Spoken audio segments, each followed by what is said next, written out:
Je vais vous le dire sans équivoque, les capacités balistiques iraniennes ne sont pas négociables. Je ne pense pas qu'un seul pays au monde accepterait cela. La sécurité des Iraniens n'est pas l'affaire d'une autre puissance. Nous les étendrons autant que nous le souhaiterons. La nation iranienne a désormais confiance en elle. Aujourd'hui, vous ne vous sentez plus faible, vous ne vous sentez plus inférieur à certaines nations européennes, ni même aux États-Unis.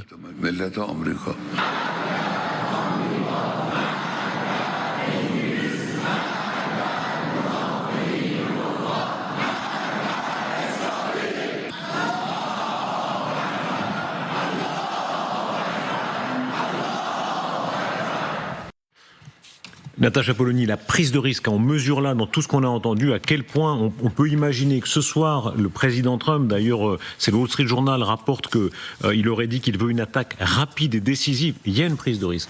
Bien sûr qu'il y a une prise de risque. Et d'ailleurs, déjà, la guerre des 12 jours avait été déclenchée évidemment par l'avancée du programme nucléaire, mais aussi par les accélérations dans le programme balistique de l'Iran. Et c'est ça qui obsède les États-Unis. Alors si on ajoute à ça que en face, l'Iran fait des exercices militaires avec la Chine, la Russie, et que visiblement la Chine, elle, n'a pas du tout envie de se retrouver avec une intervention, on voit qu'il est difficile de savoir de quel côté la balance va pencher, dans la mesure où les Iraniens, eux, peuvent avoir tendance à négocier, ils peuvent avoir intérêt à éviter au dernier moment l'attaque, mais de fait, personne n'a intérêt à une explosion complète, ni l'Arabie Saoudite, ni la Chine, ni personne. Regardez ces images, les speedboats, les navires rapides iraniens. J'aimerais votre commentaire là-dessus, s'il vous plaît, Jean-Dominique. Beaucoup de sources disent ça, c'est dangereux. C'est-à-dire que même pour les armements américains les plus sophistiqués, c'est ces choses un peu asymétriques. Hein. Oui. Le petit contre le gros. C'est compliqué à intercepter. C'est compliqué parce que ça va vite, ça bouge, ça tire des missiles. Alors ça, ils utiliseraient ça essentiellement dans le golfe Persique, dans le détroit d'Ormuz, pour bloquer. C'est difficile. Ça peut s'intercepter, mais ça s'intercepte. Par exemple, il faut mettre des hélicoptères. Il faut aller les chercher à l'hélicoptère. C'est compliqué parce que ça manœuvre, ça va à des vitesses de plusieurs 40 nœuds ou de 30 nœuds, 40 nœuds. C'est très rapide. Donc effectivement, c'est une arme. C'est surtout les gardiens de la Révolution qui ont ces choses-là. Et effectivement, c'est toujours le combat de David contre Goliath, c'est-à-dire le petit contre le gros, et parfois le petit arrive à faire mal. L'énorme effort de guerre américain. On va dans quelques instants entrer en émission spéciale, d'ailleurs un QR code, regardez, il est déjà là, s'affiche, chacune pourra poser ses questions, faire ses remarques sur le risque d'une intervention militaire américaine, le risque ou les chances qu'il faut en attendre, s'il faut la souhaiter ou non. Dans quelques instants, le général Paloméros nous rejoindra, Bernard Guetta nous rejoindra également. Regardez les images de l'effort de guerre américain.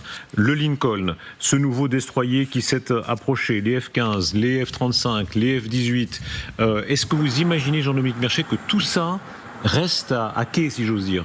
Oui, c'est possible, parce que l'effet peut simplement être un effet dissuasif, c'est-à-dire dire aux Iraniens, écoutez les gars, il va falloir non seulement que vous discutiez, mais que vous cédiez des choses. Et là, on est dans et si les Iraniens ne cèdent pas, eh bien peut-être qu'effectivement ces engins ouvriront le feu. Donc oui, mais c'est ce que je disais tout à l'heure. La Chine avait réussi en 2023, souvenez-vous, à réconcilier l'Iran et l'Arabie Saoudite. C'était un moment diplomatique extrêmement important. Ça signifiait quoi? Ça signifiait que l'idée était d'éviter de déstabiliser la région avec une puissance qui tout à coup aurait pris une ampleur trop forte ou avec, au contraire, une déflagration.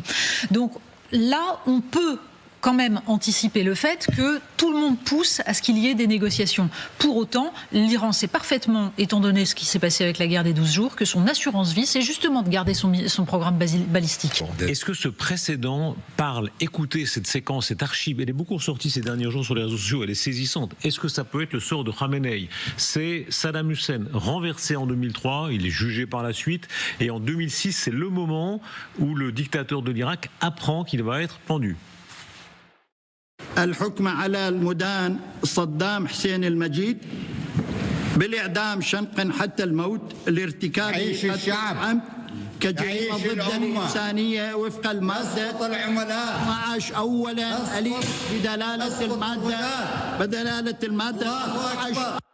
Cette scène était incroyable. Et le monde entier observait ça en se disant tiens, ça marche pas tout à fait comme on nous avait dit que ça marcherait. Surtout qu'il a pas peur. Il dit à bas les envahisseurs, à bas les collaborateurs. Et ensuite, les Américains ont fait une erreur encore plus grave. C'est qu'ils ont laissé aux chiites, au gouvernement chiite qu'ils supportaient, le soin d'exécuter eux-mêmes Saddam Hussein. Et là, ils ont fait quelque chose qu'on ne fait jamais. C'est-à-dire que les bourreaux ont exécuté la victime. Si vous voulez, quand Eichmann a été exécuté en Israël, on ne l'a pas insulté, on ne lui a pas craché dessus, on lui a permis de fumer une cigarette et il a été pendu. Là, et ce phénomène-là, le fait que ce leader sunnite ait été insulté par des chiites au moment de son exécution, le fait qu'on soit exécuté, ça fait partie d'une carrière politique dans le monde arabe. Là, c'est pas le problème. Mais le fait qu'on soit insulté sur son lit de mort alors qu'on va être exécuté, ça c'est quelque chose qui n'a pas été supporté par le monde sunnite. Et je peux vous dire que à l'époque, j'étais à Tripoli et les sunnites de Tripoli au Liban ont été scandalisés par cette exécution. Est-ce que vous souhaitez, vous, que Khamenei soit arrêté? Pas pendu, ça, chacun est libre, hein, évidemment. Sur notre antenne israélienne disait pendu, hein, mais sans aller jusque-là, qu'il soit arrêté et renversé, oui ou non, par les Américains. Je pense que, puisqu'on parle d'Irak, ce qu'il faut, vous parliez de cette séquence, c'était pas le plus grave que d'insulter, c'était détestable de la part des chiites d'insulter ce chef d'État sunnite, et ça a aggravé les tensions. Ce qui a été le plus grave, c'est que les Américains ont donné l'Irak à l'Iran. C'est ça le plus grave. Et aujourd'hui, si on en est là aujourd'hui, et si l'Iran est aussi puissant, c'est parce que le croissant chiite qui a été dénoncé par le roi Hussein de Jordanie au début des années 2000, il a dit attention, il y a un arc chiite, une pieuvre. J'aimerais vraiment qu'on reste à aujourd'hui, c'est-à-dire oui ou non. Alors, est-ce qu'on peut voir l'image? On revenir à l'Iran. Non, mais s'il vous plaît, qu'on soit très concret, j'aimerais qu'on voit l'image de l'ayatollah Khamenei, on va voir l'image de la GBU qui permet ou non de l'atteindre dans son bunker. Est-ce que oui ou non vous le souhaitez? C'est le sujet ce soir, c'est-à-dire est-ce que les Américains le peuvent, le veulent, et est-ce que c'est une bonne chose ou non? Moi, je crois que ça ne changera rien. Parce que c'est une théocratie, qu'il a des successeurs qui sont nommés, il a même un fils, et donc je crois que le pouvoir des mollahs aujourd'hui ne repose pas comme au Venezuela sur la seule personne Maduro, excusez-moi, voilà, une absence, voilà. Et donc je pense que ça ne résoudra pas le problème de la chute du régime si la seule personne du mollah est exécutée. Alors je sais pas ce qu'on dit. Donc on fait quoi? Rien. Je ne crois pas que ce soit ça qu'il faille faire. Voilà, je ne pense pas que ça changera quoi que ce soit. Il va mourir, et on va en faire un martyr. Moi, j'ai peur qu'on en fasse un martyr dans la cause. Parce que dans l'histoire, la politique avouez que c'est quand même une drôle de réflexion. Quand Ceausescu est tombé, les Roumains se sont réjouis. Non, mais bien sûr, mais c'est pas. C'est les Roumains, c'est la même chose. Je dis, ça ne fera pas tomber le régime. C'est une analyse militaire. Ça ne fera pas tomber le régime. Parce que la Roumanie, c'est pas les Américains qui sont intervenus pour faire la théocratie iranienne repose sur autre chose que sur sa seule personne. Voilà, c'est comme ça que je le vois. Et le réel problème, c'est que finalement, ce qu'il faut, lui, il peut mourir, il peut être liquidé, il peut mourir de sa belle mort. Ce qu'il faut aujourd'hui, c'est que les Iraniens fassent le travail. Il faut qu'ils fassent le travail, c'est la seule solution. Il n'y a pas d'autre solution. C'est la seule solution. Pour éviter l'irakisation de l'Iran, pour éviter quoi que ce soit d'autre, il faut que les Iraniens, même si c'est très dur, c'est douloureux, c'est mortel, il y a beaucoup de peuples qui sont morts, 400, 500 000 morts, 1 million de morts en Syrie, et ils se sont libérés d'une façon ou d'une autre. C'est tout. Il n'y a pas de mystère. Personne, il y a un proverbe au Moyen-Orient qui dit « Personne ne peut gratter son dos que soi-même ». Même si ça veut dire, que sur ce plateau, vous êtes tous contre une intervention. Non, c'est pas ça. Non, mais pour enlever. Écoutez, moi, s'il meurt, ça m'empêchera pas de dormir. Que d'autres fassent. Mais je veux dire, il faut qu'il y ait un effet final recherché. Moi, militairement, on tape pas gratuitement pour taper, pour dire qu'on est le plus fort, qu'on a la plus grosse. On tape parce que ça va avoir un effet. Et je prétends que si on tue Khamenei, ça ne fera pas tomber le régime. Voilà.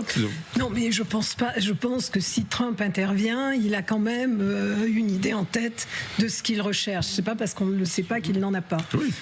On applaudira effectivement si les choses se passent bien. C'est-à-dire pas uniquement si effectivement Khamenei est éliminé, mais si les gardiens de la révolution également, ou en tout cas une grande partie sont décapités, s'il y a des réactions de la population, ou si les cellules dont on parle, Sophia Marin, interviennent, on ne pourra que s'en féliciter. Et là, les Européens pourront se dire on n'a rien fait.